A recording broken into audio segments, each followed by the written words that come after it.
இங்க வந்திருக்கக்கூடிய நீங்க எல்லாரும் பெரிய உயரத்திற்கு போக போறீங்க. அந்த உயரத்தினுடைய முதல் அடி காலேஜ் லைஃப்.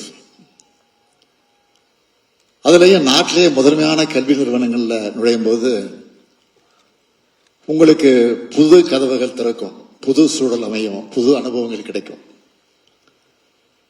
இது உங்களுடைய கேரியருக்கு ரொம்ப உதவியா இருக்கும். 2022 இருந்து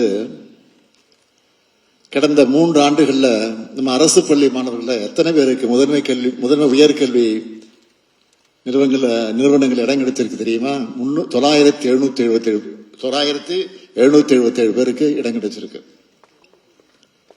இந்த ஆண்டு மட்டும் எவ்வளவு தெரியுமா? 901. இன்னும் பல உயர்கல்வி நிறுவனங்கள்ல அட்மிஷன் முடியல. அதனால இந்த எண்ணிக்கை இன்னும் அதிகமாகும்னு நான் நம்புறேன்.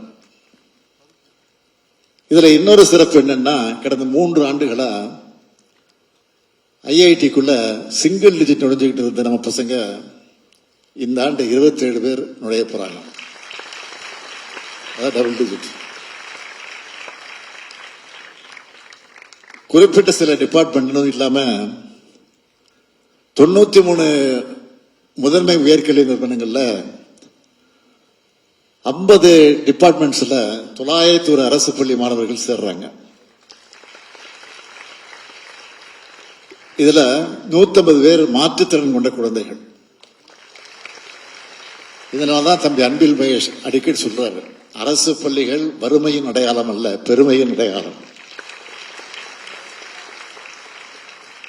இந்த பெருமையை எங்களுக்கு தேடி தந்து நெஞ்சு நிமித்து பேச வச்சிருக்க எல்லோருக்கும் என்னுடைய வாழ்த்துக்கள், பாராட்டுக்கள்.